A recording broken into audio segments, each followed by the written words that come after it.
قرآن مجید فرقان حمید نے نا جو نبی اور امتی کا تعلق بیان کیا ہے وہ یہ ہے کہ النبی اولیٰ بالمؤمنین من انفسہم، فرمایا یہ نبی تو مومنوں کی جانوں سے بھی زیادہ ان کے مالک ہیں، اور یہ تو ان کی جانوں سے بھی زیادہ ان کے قریب ہیں۔ یہ رشتہ ہے نبی پاک، یہ جو حضور سے ہم پیار کرتے ہیں نا، اور یہ جو نبی پاک سے ہمیں محبت کرنی چاہیے، یہ صرف شرعی ضرورت نہیں، شرعی ضرورت تو ہے ہی نا، کہ حضور نے فرمایا تم اتنی دیر تک مومن نہیں بنو گے جتنی دیر تک ہر چیز سے بڑھ کر مجھ سے پیار نہ کرو۔ یہ شرعی ضرورت تو ہے ہی، لیکن نبی پاک سے محبت کرنا یہ ہماری عقلی ضرورت بھی ہے، یہ ہمارے شعور کی ضرورت بھی ہے۔ اگر آپ فہم کی دنیا میں جائیں گے، عقل و دانش کی دنیا میں جائیں گے، تو پھر بھی آپ کی عقل کہے گی کہ محبت مدینے والے رسول سے ہی کرنی چاہیے۔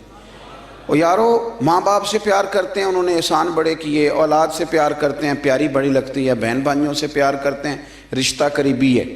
یہ ساری محبتیں ہم کرتے ہیں کیوں؟ کہ ان میں اخلاص ہے، ان میں خلوص ہے، یہ غیر نہیں، یہ ہمارے اپنے ہیں۔ لیکن یاد رکھنا ان سب سے بڑھ کر مدینے والے رسول ہمارے اپنے۔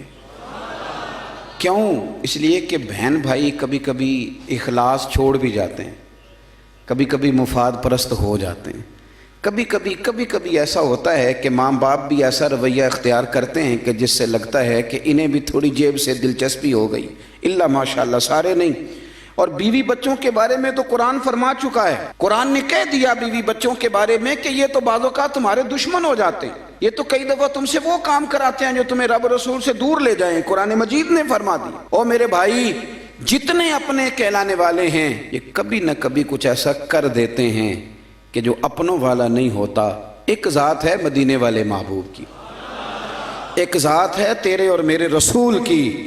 کہ جنہوں نے کرم ہی فرمایا ہے، جنہوں نے فضل ہی فرمایا ہے، جنہوں نے رحمت ہی فرمائی۔ اور نبی پاک صلی اللہ تعالیٰ علیہ وسلم فرمانے لگے میرے غلاموں سنو، میری اور تمہاری مثال تو گویا اس طرح ہے کہ جس طرح کسی آدمی نے آگ جلائی تھی تو پتنگے اس میں گرنے لگے تھے اور وہ ان کو بچاتا تھا، پیچھے ہٹ جاؤ پیچھے ہٹ جاؤ، یہ آگ ہے۔ فرمایا تم بھی جہنم کی آگ کی طرف گرتے ہو اور میں تمہیں سینہ بند سے پکڑ پکڑ کے کھینچتا ہوں اور ادھر نہ جانا جل جاؤ گے، ادھر نہ جانا تکلیف میں آ جاؤ گے، میں تمہیں کھینچتا ہوں۔ تو ہر رشتہ کسی نہ کسی موقع پر بغاوت کر سکتا ہے، دور ہو سکتا ہے، وہ مدینے والے محبوب کی ذات ہے۔ زندگی سنوارنے کا سلیقہ بھی دیا، سارے قبر میں چھوڑ کے آ گئے، اور جب آنکھ کھلی تو جلوہ والدہا نگاہوں کے سامنے موجود تھا۔ یہ صرف ذات مصطفیٰ ہے، صرف ذات مصطفیٰ ہے، فقط یہ حضور کی ذات والا صفات ہے کہ میرے بھائی میزان عمل پہ گئے تو مدینے والے وہاں بھی موجود، پل صراط پہ گئے تو حضور وہاں بھی موجود، اگر حوض کوثر پہ گئے پیاسے ہو کے تو حضور وہاں بھی موجود۔ گویا جہاں جہاں ضرورت پڑی، جہاں جہاں مجبوری ہوئی، کئی اپنے کہلانے والے مجبوریوں میں ہٹ گئے، لیکن دنیا کی پریشانی سے لے کر قبر کی پریشانی تک، اور قبر کی آزمائش سے لے کر جہنم کی پریشانی تک، جو ہستی ہمارے ساتھ ساتھ رہے گی وہ ہمارے آقا و مولا مدینے والے محبوب صلی اللہ علیہ وسلم کی ہے۔ اس لیے عقل کا بھی تقاضا ہے کہ جنہوں نے کہیں ساتھ نہیں چھوڑنا ان سے پیار کیا جائے، ہر جگہ جنہوں نے ساتھ رہنا ہے، جنہوں نے محبت کو نبھانا ہے، ان کا کبھی بھی دامن کرم نہ چھوڑا جائے۔ کچھ چیزیں ایسی ہوتی ہیں کہ جو آپ کی طبیعت کہتی ہے کہ یار اس بندے نے بہت عمدہ کہا۔ مظفر وارسی نے کچھ باتیں کی تھی بڑی خوبصورت، وہ کہتے ہیں کہ سیاہیاں مجھ میں داغ مجھ میں، اور جلیں اسی کے چراغ مجھ میں، اثاثہ قلب و جاں وہی ہے،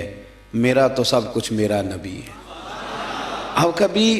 آپ الفاظ کے بام و در پہ نہ جائیں، آپ چاشنی دیکھیں حروف کی کس طرح کی ہے۔ پھر وہ کہنے لگے کہ میرے گناہوں پہ اس کا پردہ، وہ میرا امروز میرا فردہ،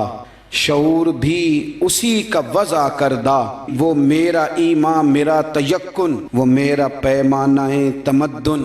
کیا انداز ہے بات کرنے کا۔ کہنے لگے وہ میرا معیار زندگی ہے،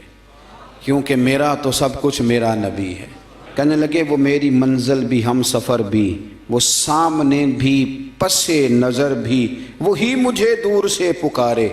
اور اسی کی پرچھائیاں روح پر بھی، وہ رنگ میرا، وہ میری خوشبو، میں اس کی مٹھی کا ایک جگنو،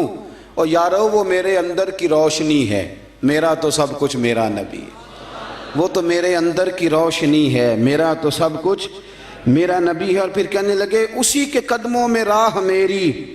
اسی کی پیاسی ہے چاہ میری، اسی کی مجرم میری خطائیں، اور اسی کی رحمت گواہ میری،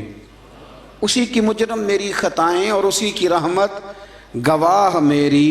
کہنے لگے اسی کا غم مجھ کو ساتھ رکھے، وہی میرے دل پہ ہاتھ رکھے، وہ درد بھی ہے پر سکون بھی ہے، میرا تو سب کچھ میرا نبی ہے۔ ان کے درد میں رونا تو پڑتا ہے پر اسی رونے میں سکون ہے، وہ درد بھی ہے سکون بھی ہے، میرا تو سب کچھ ہے میرا نبی ہے۔ اور پھر کہنے لگے ازل کے چہرے پہ نور اس کا، ظہور عالم ظہور اس کا، اسی کی آواز گفتہ حق، خود اسی کی تنہائی طور اس کا، بہت سے عالی مقام آئے، بہت سے عالی مقام آئے، بہت سے عالی مقام آئے، پر خدا کے بعد اس کا نام آئے، بہت سے عالی مقام آئے پر خدا کے بعد اس کا نام آئے، وہ اولی ہے وہ آخری ہے، میرا تو سب کچھ میرا نبی ہے۔ اور پھر کہنے لگے نہ مجھ سے بار عمل اٹھے گا، نہ عضو ہی کوئی ساتھ دے گا،